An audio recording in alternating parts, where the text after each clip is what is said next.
Welcome to the Fit 360 podcast. In this podcast, you'll hear from the top personal trainers and respected wellness practitioners in the space. They'll be talking about stuff like how moving your body is essential to a robust well-being, how to age with strength and with grace, how to nourish your mind and body through good nutrition versus the latest fad diets, and so much more. If you want to deep dive into a lifestyle of trainers and those who assist in true healthcare, then you're in the right place. This place was created for you to help you improve your future well-being. Welcome, family. We're back again with the Fit 360 podcast. And today I have another special guest, good friend of mine, personal trainer, Mr. Dexter Howard. I've known this guy for a long time, man, and you know, he's got to talk a lot of shit around you, back, in front of you, on the side of you, on the back of you. He's a clown. But it's a pleasure for me today just to kind of sit with him on a serious note, and fun as well, not that serious, and just kind of have a conversation, man, about the things that we do and love in our career as personal trainers, fitness coach. And just like you, today I'm gonna learn some stuff about this dude, hopefully, because he's a little mystery to me. Like, I don't know the real side of him, man. So I'm looking forward to this, and maybe get a little teaching moment in this process, and as well as myself, because I'm always open to learn, you know what I mean? So let's go. So Dex, what's up, man? Welcome, brother. Thank you. How are you? Good to have you here, man. Thank you. Yes, sir. So, first question, man. As I asked all my guests, how'd you get into this business? Oh, wow. Take your time, brother. Take your time. Grew up always in athletics, from baseball, football, basketball. Had a bunch of friends that were already in the industry, you know, and just working out with them and being involved with them. And someone made a suggestion one day, said, hey, you know, you ever thought about being a personal trainer, getting into the industry? You know, you have the mindset and the personality. What do you think? Maybe you want to give it a shot and see how it goes. And it just, you know, just pretty much took off from there. And so looking over 20 years now, actually about 23, going on 24. Oh, wow. So you're like a master in this thing. You know, still learning. You know, the master's always learning. Always learning. Yeah. You know, we still have to build on our foundation. Absolutely. You know, so there's always something new. Things are always changing. So, you know, I'm still learning day by day. Yeah. I get it. You said that you did some sport, you were doing. I never thought you were an athlete. Oh, man, come on, man. I mean, I grew up as a kid, you know, football, baseball, tennis. I pretty much did it all. Wow, I just didn't see it, Dex. I didn't see it, man. But it's all right. Again, it's something I learned. Yeah. It's good to know. Good to know. So you said you kind of talked you into it, kind of like the same way I started as well. There's that element that seems to someone or something to kind of pull you into this career. Yeah. Did you think it was a career back then? Was it a career thing, or was it just something to do at the time? Man, you know, being at that time young, in your 20s, so you're thinking, okay, whatever, I'll give it a try. You really don't think about it, and then you fast forward to now, and you're like, wow, and you looked at the relationships you built, whether clients and colleagues and whatnot, and then you know, and it's like, wow, look how far you come. I think the biggest thing for me was, one of the first things I learned that really kind of like catapulted it was that being able to build relationships. And it's funny because like now in this area, like we talk to people and people say, oh, well, they think that's all we do is count and tell people what to do. Right, you know? right, yeah, and that's wild, but I'm like, this is our career, it's our profession. We still having to continue our education, you know, on a yearly basis. But you look at the retention you have. I mean, I got a couple of guys still coming now, like from day one when I first started training, that are still training with me now. And that's because of learning how to build relationships. You know, you make those connections, and you start out from day one. You know, when people coming in, and everybody's got these different goals about how they want to look, where they want to be. recreate that initial baseline, Right. and you initially find out, okay, what's the emotional reason? That's the big thing. You think out what's your emotional reason for wanting to be here. Right. Everybody got a reason. People come in here, and when it comes to their health, if they're serious about their health, then it's on us to be like, okay, it's more to it than just, okay, I'm gonna come to the gym, I might want to look a certain way, but then you might have somebody that's 50 or 60 pounds overweight and be like, man, we went down to the beach, man, with the family, man, I'm running behind my 3-year-old, man, I'm out of breath.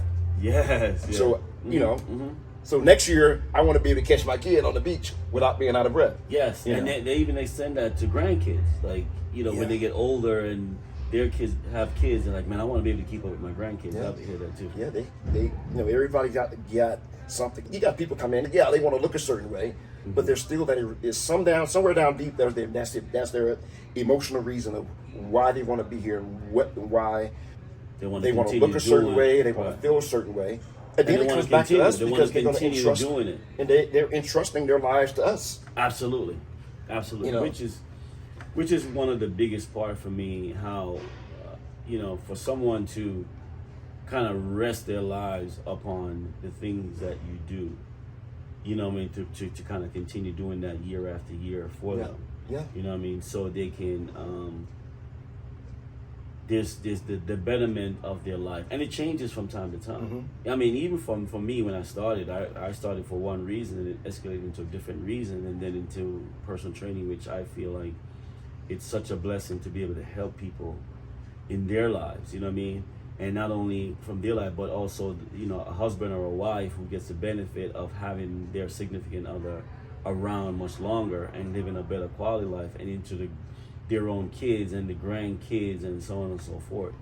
It's a blessing to be in the space and doing it day after day, month after month, year after year. Yeah. And you look around, man, and you look at the list of people that you've actually helped in their lives. It makes a big difference. And I think that's the key thing that you mentioned too about the motivation for being in it for so long. And I tell people all the time is that people come here and they see us, and one of the biggest things we do is breaking down barriers. I think, because a lot of times people will come in and they may think, oh, I never thought I could get back in those jeans, or I never thought I could have that much energy.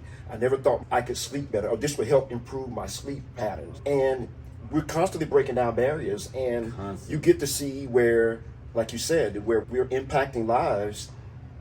And so many and it's that thing that drives us. I have days I come here at 5 o'clock in the morning, and I get up some mornings, I'm like, oh wow, man, but here we go, because people are counting on us. Yeah. And you look back, and one of the biggest motivations for this is how you impacting lives, helping people to overcome those barriers that they thought they never could. Yes, it's a huge motivation. It's a great feeling to be able to do that. Were you born in Atlanta? Yes, born in Atlanta, born and raised in Atlanta. And where did you get started? Did you work for a gym? Yeah, or you started as a private? Nope, went straight actually to a gym with like Sports Life, and then Sports Life converted over to Crunch Fitness, and then it just took off from there. And it's been a journey since then. Sports Life, I never even know about that gym. Well, it was, you remember there was the Buckhead location. It was they were in the process of the conversion to Crunch at the time. Okay. Yeah, and there was the Buckhead location. And then it turns into Crunch. Right. Which was in that little background where the movie theater correct. is back That's there. the location, yep. Okay. Yep. And then how did you get to Jeans Body Tech? Crunch actually moved out of the Atlanta market September 2009. And at that point, I was kind of torn between, okay, do I want to continue to be independent? Do I want to look for another gym? Checked out a few places. I actually came over to Jeans Body Tech, talked to Andrew, and my clients and I made the transition then from September 2009 up until the present time to where we are here at Fit 360. So, was Jeans Body Tech, did you do a percentage? Did you transition clients into them, and where they were at the time? Yeah, at the time it was. So it wasn't like an independency kind of thing. No, it was. We were actually doing a percentage then. Yeah. Yeah. Okay. How did that work out for you though? I mean, it was the norm, I guess, right? It was. It was kind of the norm. I mean, didn't affect me, I wouldn't say in a bad way. Right. Yeah, Right. I wouldn't say it was a bad thing. It was actually, it worked. And like I said, the timing was just perfect. It was a great match at the time. The biggest part about when Crunch closed in '09, the biggest thing was, where do people go? Because people just disperse in the place. And with clients, they're like, okay, we're going to go where you want to go. Mm-hmm. So wherever you go, I'm going. But at the same time, they're still looking for convenience. Right. So you're talking a couple miles away from Crunch, maybe a mile away from making the transition to Jeans Body Tech. So a lot of people didn't have to like go across town or anything like that. So that was part of the mindset for a lot of people, just that, okay, wherever you go, I'm going to go. Just, I hope it's just convenient, so. What was Gene's environment like? I just want to see if it was different from my perspective. You had people, I guess, coming from Crunch. You look at with like a 50,000 square foot facility to, I think, Jeans, and I'm not sure here, I'm guessing probably around 17,000 square feet. Mm-hmm. But it was very family oriented. Mm-hmm. I think you had people that have been in the area, have been at that gym for a long time, people that have known each other for 20, 30 plus years. Mm-hmm. So it was fun, upbeat. You had all types of characters. Right. So But more like it was family feel. family. It just like It's a more family feeling. Yeah. And that's the reason why I asked and that everybody question. connected. Yeah, Exactly. everybody connected. And that's the reason why I asked that question, because I find that I'm more gravitate to gyms that have that feeling. Because even when I started out in a gym called Metro Fit in New York, and I remember that distinctly. I've had multiple conversations about the feeling of that gym, and it was family to me. Even though it was so many different type of people, it still felt like family. And this is one of the things I admire about in the fitness industry. When you're in the gym, it doesn't matter what color or creed that you are, it seems to just bring people together, because we have that commonality, of being to be fit and working out and all that stuff, which is the great, I think it's the great mute point to kind of cross color, skin color barrier. Right. And I'm not saying you're gonna like everybody. You may dislike someone from a personality standpoint, which is fine. But it's not cool to choose somebody because of their skin color. Mm-hmm. And the gym kind of mute that line from that in my experience. The difference that I've seen in gyms that don't have that family feel, I find there's more aggression there. Yeah, People dropping dumbbells and breaking shit. Yeah, I've experienced that too. Yeah. And I want to hear from your standpoint before. Do you feel Fit 360 give you that feeling? It does, and here's the reason why. Again, I talked about building relationships earlier. And for instance, one of your clients was on a treadmill the other day. Okay. And I introduced myself, and we were talking the other day. She's on a treadmill. Then she started to share her story about her weight loss journey and whatnot. Mm-hmm. And I think people appreciate that when they come in. They don't have to be trained. They don't have to be our client. But the fact that they can come in, and we can still say, hey, hey here, hey there, and they feel that. And I still cheer your people on. It could be one of the other trainers.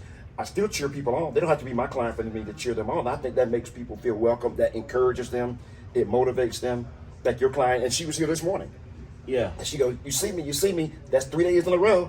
And I was like, that's good. I love that. Yes. That's good. Yes. And I think that's important to people. It is. It is important. That they feel that motivation, not just when they're with their trainer, but to know somebody knows their name, somebody acknowledges that they're working hard, even if they're not your personal client. Absolutely. Because that happened to me a couple of days ago, where another trainer here, her client walked in, and she asked me about the inversion table, where's the inversion table? This was right over there, and I was like, okay, you're here and you're not in workout clothes. You just walk up. She got sandals on, so obviously something was wrong. I said, so why you need the inversion table? She said, I have some sciatica issues going on, she's in pain. Mm-hmm. So I was like, I show her how to use the inversion table, and I said, okay, is it feeling better? And she's like, yeah, a little bit, not so much. So I said, okay, come on, let me see if I can help you out. So I brought her on the stretching table, and I did some work on her. And I did that just because she is a member of the gym, right? And she is in pain, and I know what that's like. I've felt sciatica pain before, and I know she's got to be in pain to come all the way down here. So I wanted to help relieve her, even though she's a different trainer's client. Right. I felt like I'm a trainer myself. This client needs help. Only thing I can think about is to jump in and help her. Right. You know what I mean? And I communicated with her trainer about that, and what I think that would be best for her to move forward to help her to prevent the sciatica issue. Right. So yeah, I that's exactly what I've always, when I thought about becoming a gym owner, that was one of the first thing on my list, is to create an environment that feels like family. Right. Because even in my own personal life, my family and I are very, very close. And so I always want to have that feeling and that family feeling around me. And I've always been close to my friends as well. I have really, really close relationship with my friends. And I've always wanted that feeling around me, even if it's somebody I just say hello to, or hi, how you doing, kind of thing. And I think it's important for human beings to just kind of like live that. We need, hugs and stuff like that. And if you notice, I hug my clients. Yeah. Like I'm like, okay, and I even my friends, I mean, male, female, doesn't matter. Hugging it to me it's such a warm thing. It shows, it's like express love and caringness, and that you care about this person, even as a stranger. Like, we're all human beings living this going through this life with all kinds of issues, and it's important for us to just express that with each other. Even a strong, good handshake, it feels like a hug sometimes, and respect, and I see you kind of thing, what I mean? So yeah, I think it's important for us to use that tool, and not only to the person, but also get it for ourselves too as well. I don't do hugs where you pat the person's back. I think that's just a shitty kind of way of hugging somebody. Hug and embrace and hold it, you know what I mean? Right. It's so important to do that. Just the act of touching is really important. So yeah, I'm glad that it's something you recognize, and I want that for everybody, in the space. And not only for the trainers, for the members, and anybody who walk through that door can feel it in the air. That, and everybody, I mean, if everybody talked about that too. A lot of people talk about that feeling. Yeah, you met my new client the early morning, and that was one of the first things she mentioned. And I mentioned to her about getting the membership and all that, and she just, one of the first things she said was, "I'm going to do it because I love the atmosphere." Yeah, and I'm man. And she said that was the first thing she said. She said, "I'm going to do it because I love the atmosphere." Yes, it's important. It's important. And then of course too, then the other thing is, which I just want to share this because it go back to what people outside of what we do don't see as far as our clients, is that when you look at people that were trained with you 10 plus years or 20 years, whatever it may be, is the value that they see in what you're giving them. It's not about bringing them in and I'm going to beat you up for the day, and I'm going to count and this and that, but people see the value. Again, it goes back to our craft and how we're continually learning, and you got to know the body in order to change the body. Absolutely. And the mind. So you get to know your client as you go along, and you can make adjustments in probably, you can have a preconceived notion of how you want to train them, and then by knowing them something about them, like, wait, I need to switch this. Or about their mind, about their body. And that's when you can really have a deeper conversation with them to see where their mindset is, because it definitely starts there. Right. You know what I mean? People make decisions based on their experiences, and the decision can lead to a good or a bad outcome. And those good experiences, like, it's good about the good experiences, that's where the retention comes too. Yes. That's where the retention comes. Absolutely. Because we're constantly creating value. Yes. So this brings a question to mind. Uh-oh.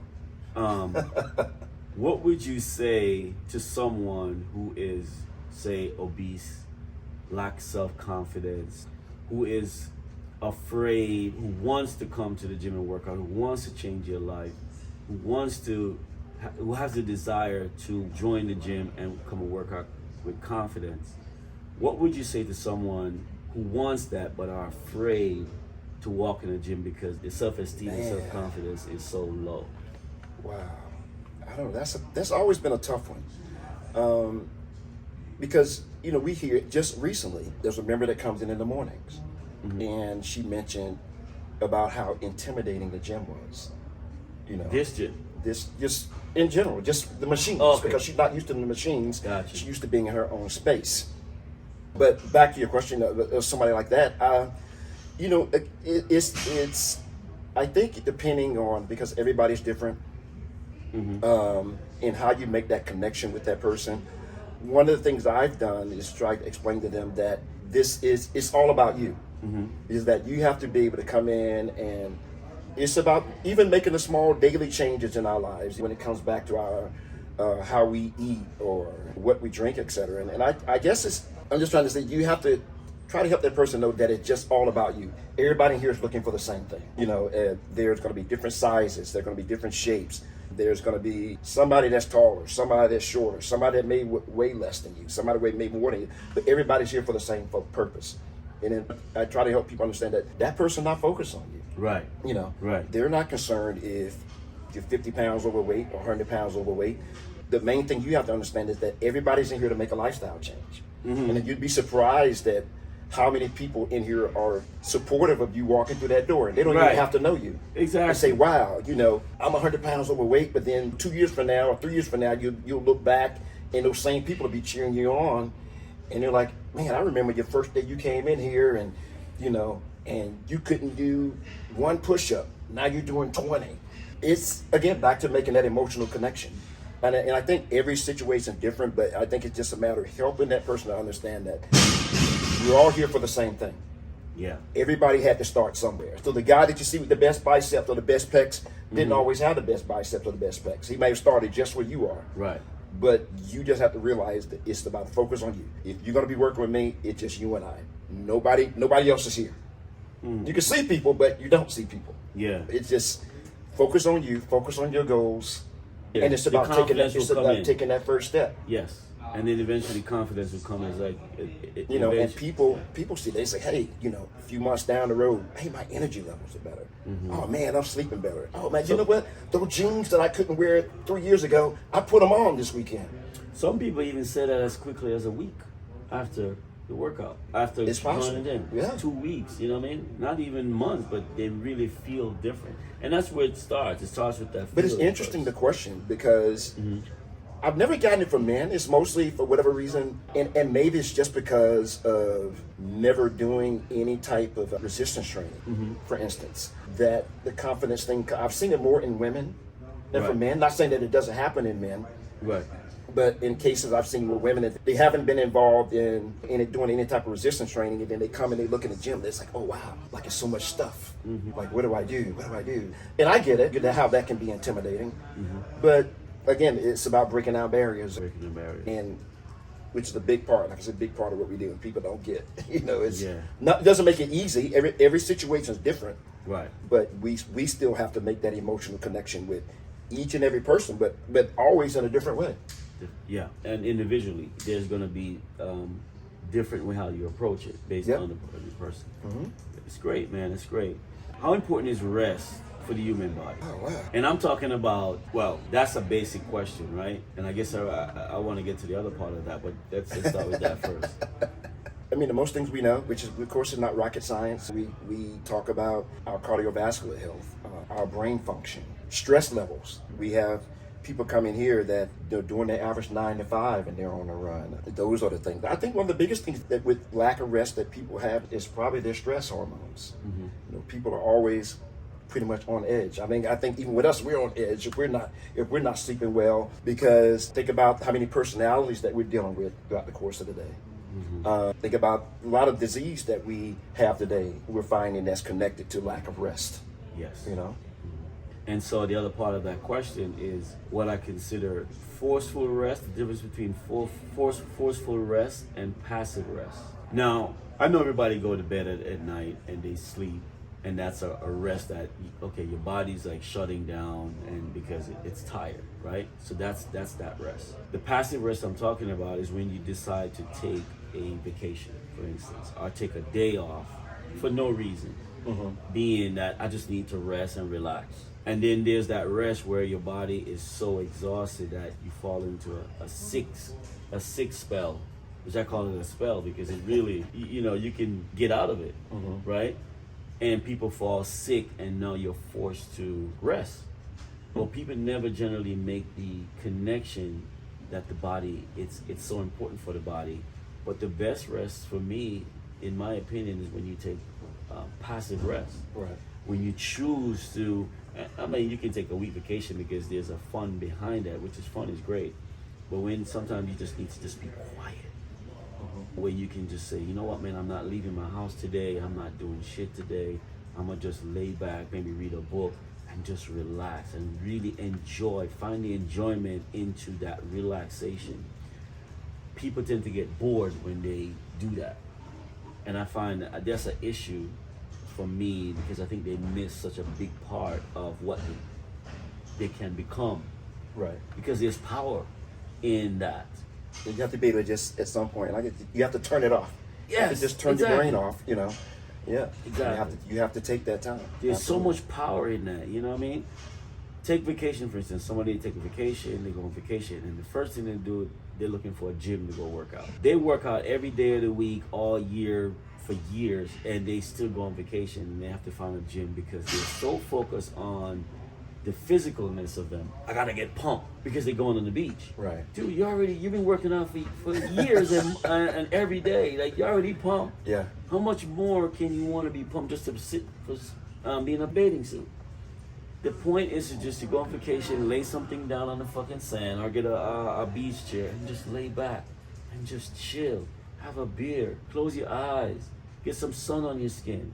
Can you do that for 5, 6 days, 7 days when you're on vacation and not think about a gym? Think about how often we do that because it's always a grind, a constant grind. We're go. Go. You know. And then the ego behind, I got to get that pump. The cameras start to come out. You know, the camera phones, all of this stuff. Right. And I think people really miss out on who they are because they're so into the shell of who they are. You know, man, I don't even think about working out when I go on vacation. I just want to just relax. And I tell people I have a lazy mentality. And what I mean by that is that I have all the energy in the work. I love to work and I love to do things and I enjoy what I do because I don't consider what I do work anyway. But I also love to just relax, and I do that every Sunday.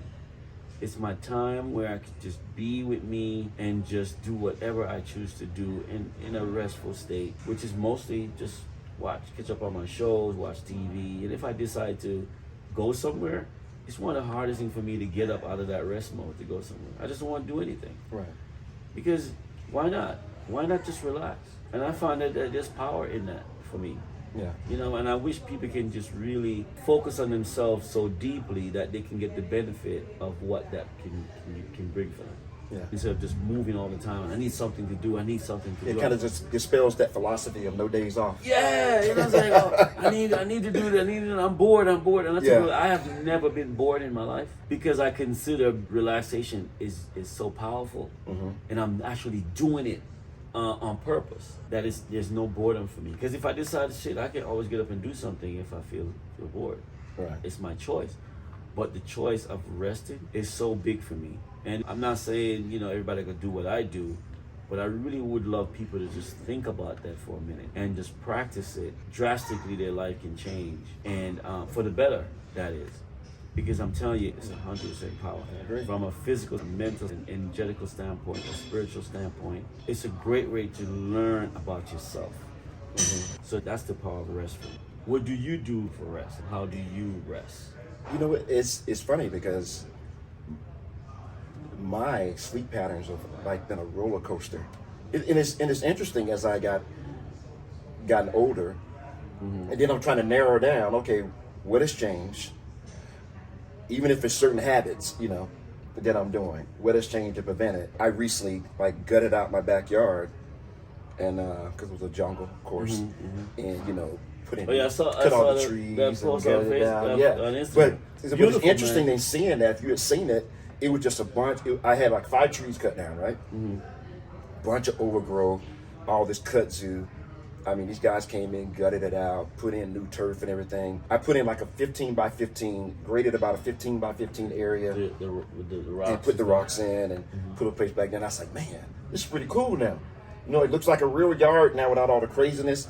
And I could sit back there some days, and I'm like, okay, this is a good start. But I found myself having to change some habits. Like if I have a day that I'm go home midday or so, and depending on how early I can't come in, it was throwing my sleep patterns off because I would take a nap in the middle of the day.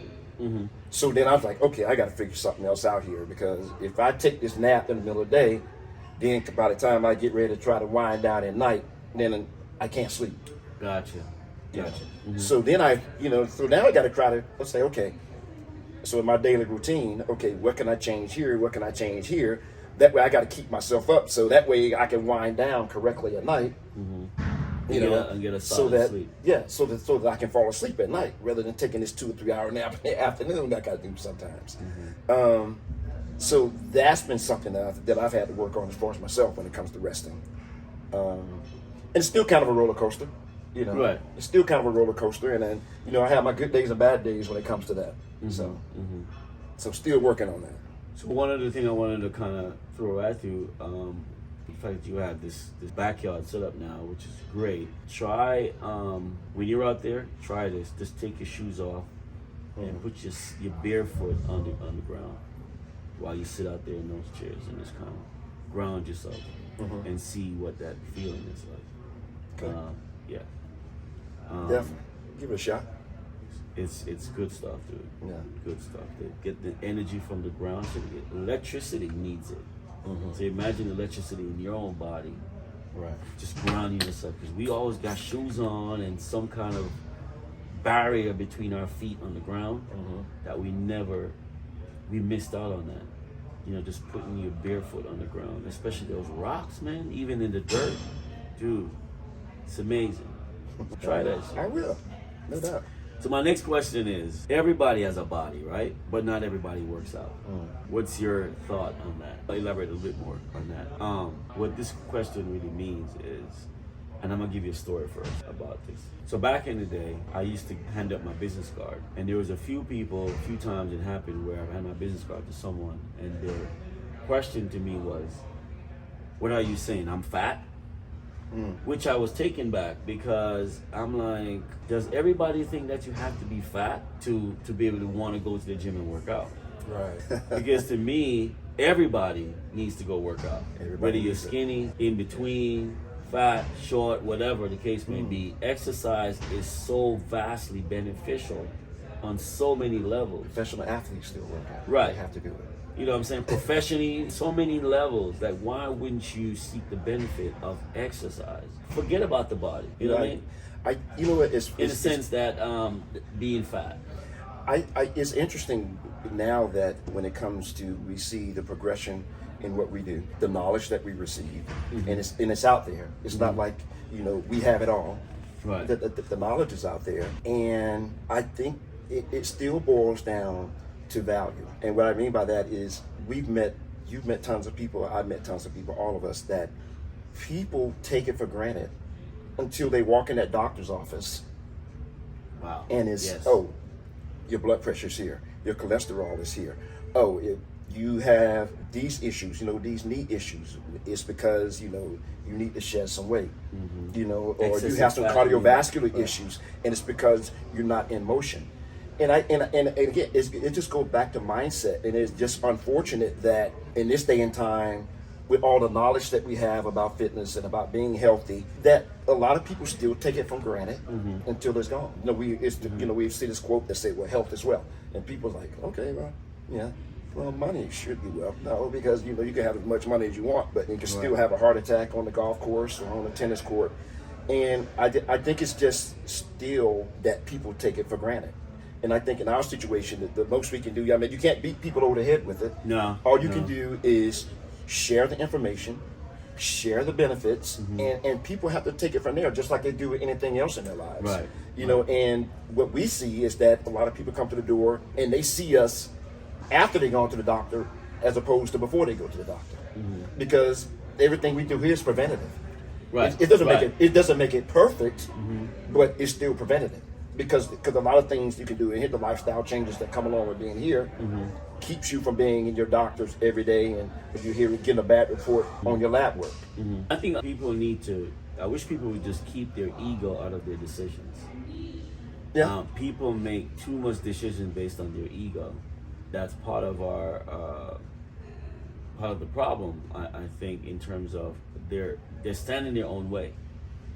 Just like when you said, when we were talking about someone who walk in the gym afraid to start, get intimidated, it's that ego that comes in. And I said there's two levels of ego. There's ego that can make you feel bold and boisterous and step into some danger.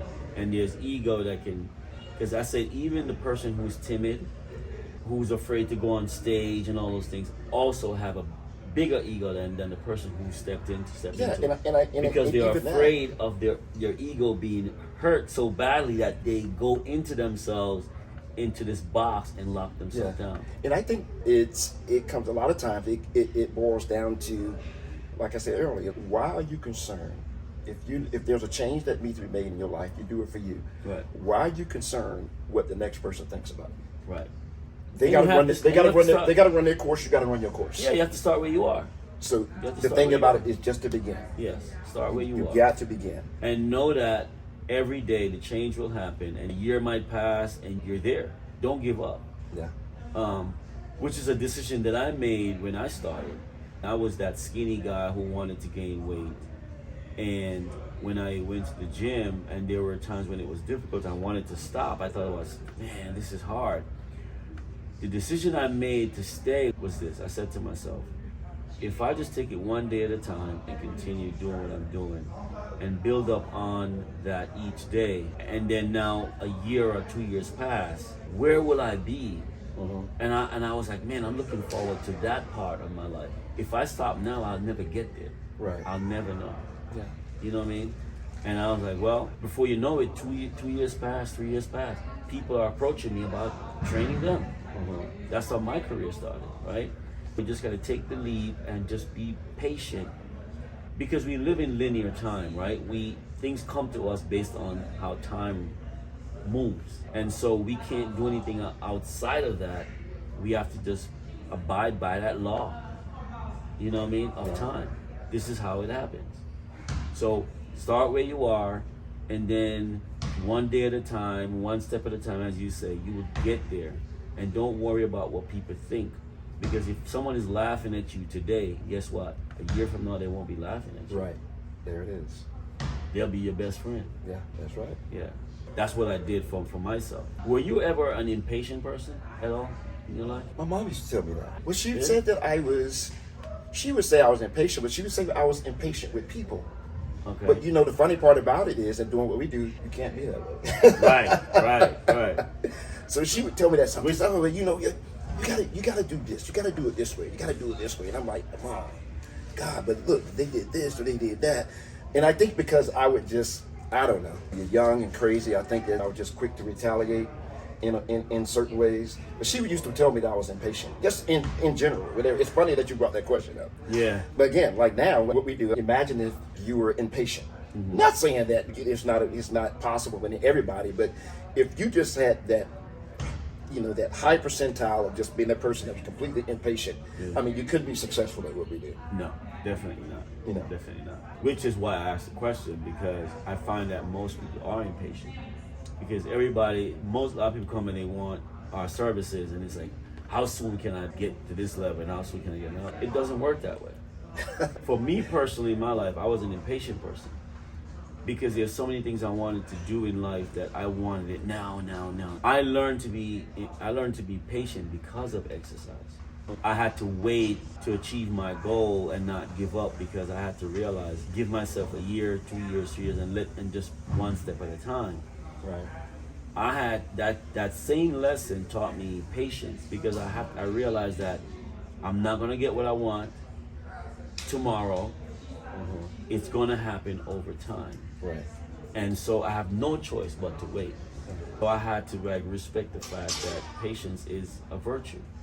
And you know, the funny part, you know, the tough love part about clients, back to what you just said, because people will come in, and let's say you get someone that's hasn't been physically active in years, and they'll come in and say, oh, well, I saw Beyonce, or I saw Sierra, I want to look like them.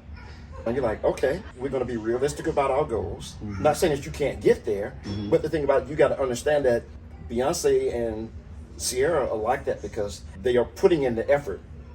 They're putting in the work. It comes with everything from that mindset change to the change of your daily activities. And if you've done X amount of things to destroy your body over the next 3 years, you can't look like Beyonce in 6 months.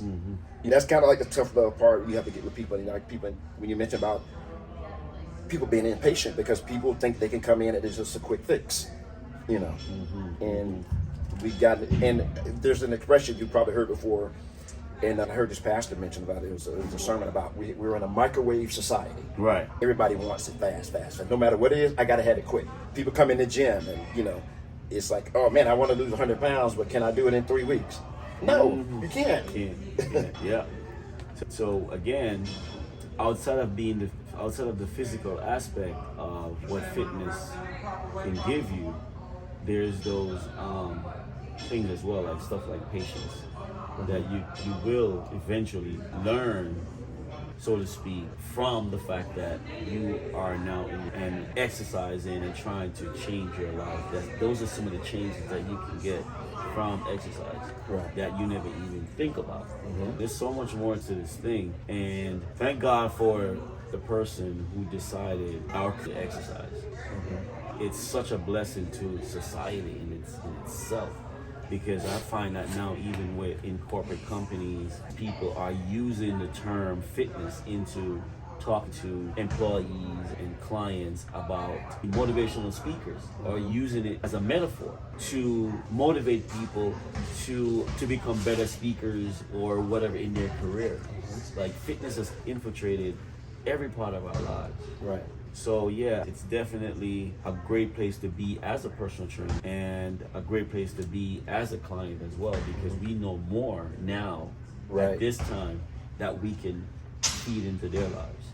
The next question is, do you believe there's a secret formula for better health? And I'm talking about people are waiting for the magic pill, son. Secret formula? Absolutely not. Oh. I mean, it just you're gonna get out of it what you put into it. I think my life it's just as simple as that.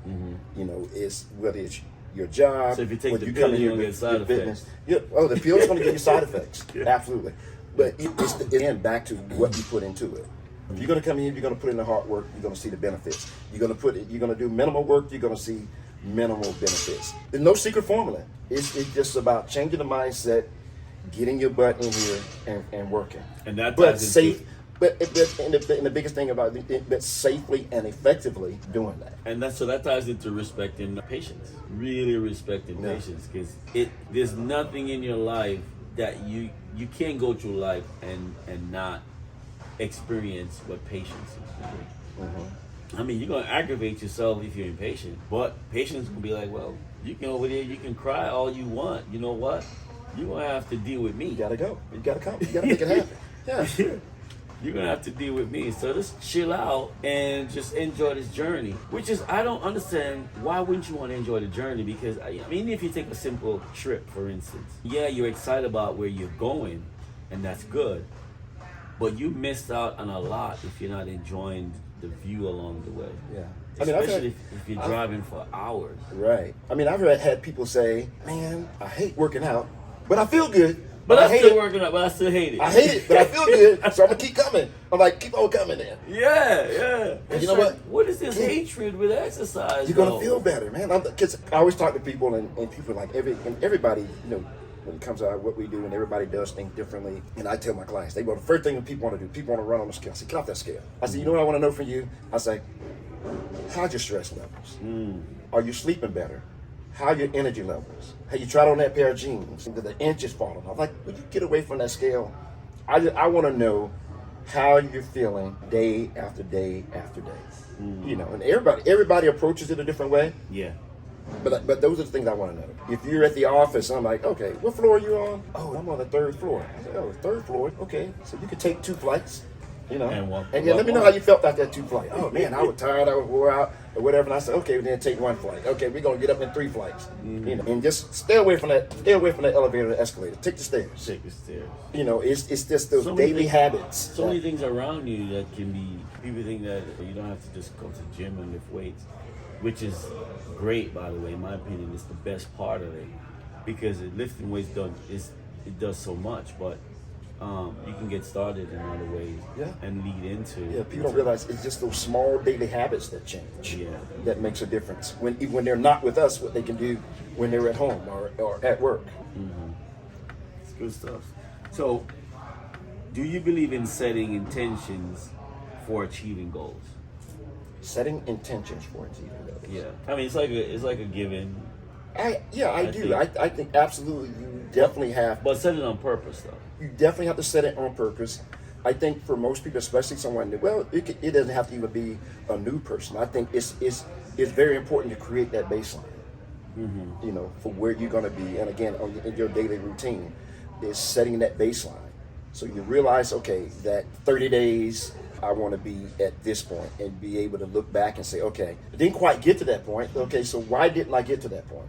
Or what is it that I didn't do to get to that point, based on the goals that I've set from October 1st? That's it, right? You know, so yeah, definitely. I definitely think you should always create that base. I mean, you got to have the direction. So if you're just winging it, then you don't know exactly where you're going. I don't think you should just wing it. There you go. Right. Now, winging it can achieve some stuff. Oh, no doubt. You know what I mean? But and that's good for when you just getting started, because you're coming off of nothing, right? So you're like, let me just go and also you can figure out, do I want to go this way or that way? Because I don't really know, but I want to start. But eventually, at some point, the intentions have to come into play.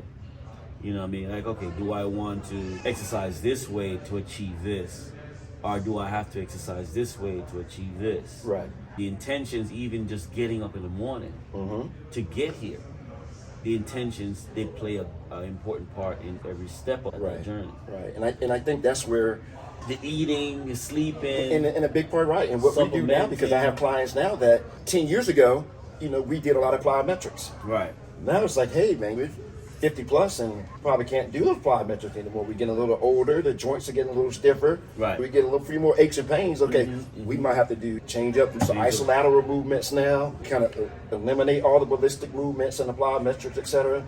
So we evolve from that as well. Right. We're constantly making changes, you know. So speaking of evolution, how do you feel about when you and I started, where we didn't have social media and all that stuff, and now we have all this Instagram and Facebook? Now to mention, how do you feel about the Instagram trainers? Wow, man. I don't know. You know what? Not to judge, No, but on a you know what? professional level. You know what? You can appreciate it when, as long as people are giving people the right information. Well, If they're giving them the right information. but yeah. You know, that's the big thing. If they're given, and it was funny because one of the other trainers here, we were laughing and talking about the difference in, you know, from how long we've been in training to some of the younger trainers. And we were like, man, you know, there's no way I could sit there and pay. I'm not going to pay Fitz $80 an hour and the entire session. You're on Facebook and Instagram and messaging. I'm like, dude, I could be sitting here with 225 on the bar and drop it across my chest. And you're like, oh man, what happened? You know, you were on social media, you know, and not hands on with me and not watching me. But it was funny not having that during the time that we started. And but you still, that part didn't change, because we were taught to be hands on, be respectful of the client's time, be attentive, and about the safety, maintaining safety in what we do. You know, this place, as much fun as it can be dangerous as well. It's a dangerous environment. It can be dangerous as well. Yeah, I say that all the time, which is why I try to tell them, the trainers, to clean up after themselves, because I see danger lurking everywhere, and the last thing I want is to be able to. I want to avoid calling 911 at any time. Like, I don't think someone should make the decision to come to an establishment to better themselves and end up in the hospital. Right. And I can't stress that enough. I don't want to be, if I have to be annoying about it, then I'll be annoying about it, because it's that important. Like, it's unfair for people to come here and have to end up in the hospital, tripping over a dumbbell, when they came here to be better, to be healthier. Right. You know what I'm saying? And they leave and no, it's just not cool. It's really not cool. So yeah, I can't stress that enough, man. So, dude, this is good conversation, man. I'm enjoying this, and I'm learning stuff. But yo, There's more I want to ask, man, and it feels like it's like it won't be over. Before we sign off or go, is there anything else that you would want to share with people out there? Man, I just would. The biggest thing is just that, especially in our community, the Black community, man. And in general, it's not a black or white thing, but just people in general. But we look at, statistics of where we are with heart disease and diabetes and things in our community, man. I just would love the people to change their mindset about fitness, about getting healthy. And let's not wait till you get a bad report from the doctor to take care of yourself. That's about the biggest thing, man. We can get together with each other, man, and we can have a drink and whatnot. And I always tell people, I said, man, this is as much effort as you put into tearing your body up, man. You imagine what you would look like or how you would feel if you put an equal amount of effort into taking care of yourself. Wow. That's profound, man. And that's it. Yeah. It's not rocket science. No. We try to be good have to be stewards the of the knowledge that smartest we person in have, the and we try to just make those impacts in people's lives, which is what we do every day. I just want everybody to get on board. Right. I got this question just popped in. When we use the word diet, what pops up for you? Because that's a it's a troubled word for me, and I think people don't understand what that means. It's a troubled word because when people hear it and people think, oh my God, I got to restrict myself to hardly anything to get healthy. And that's not what diet means. It is not what it diet means. It's people just think that, oh man, oh my God, if I want to lose weight and I got to go on a diet, I got to starve myself. Right. And even that, there's still a baseline. There's a general, we still have a guideline that you can follow from what it takes to be healthier, but at the same time, it's just still a process of elimination from things that we do every day, whether it be drinking or eating too much fried foods or the things that we know that are not good for us consistently. But I think people get in that not get in eating that vegetables mode. And except for I think people get in that mode. It's man, if I want to lose weight, diet means losing weight. Let me starve myself. Yeah, starve myself. Yeah. So. Yeah. Diet means you make the correct changes. It's a healthy guideline to do it, and it doesn't mean starve yourself. Right. So diet means it's a guideline to food. It just means that you're choosing to eat something to make the healthier choices. Make healthier choices. Yeah. Good. All right, man. So listen, man. That's it, man. This is good, dude. This is good. And I want to just say thank you for choosing to be here. You didn't have to. Thank you. And I really appreciate this conversation to share with my audience. And times are moving. New things happen. Right. We're in the industry of guiding people and shedding light on people's health and wellness. The conversation has to continue. Yeah. Right? There's new people popping up who don't know half the stuff that we're trying to teach or what they want to know. And so let's be that library, a live library of information that we can share, because we're in the thick of it. We're learning, we're seeing results, we're seeing what works, what don't work. Fitness books were written because of the shit that we do. Right. Let's do this again, man. And I just All wanna, right. Yes, sir. Thank you. Appreciate you, man. Yes, sir. You know what I mean? So there it is, people. I hope you enjoy this episode of Fit 360 podcast. Also, the people who watch this on YouTube, remember to subscribe, and so you can get your notification every time we load a different episode. And hopefully there's even just one thing that you can pick up from our ongoing wellness conversation. Just something you can use in your life that if you were struggling with at some point, that we can get you out of that struggle based on something we said or share with you. Take care and see you again. And next time, peace.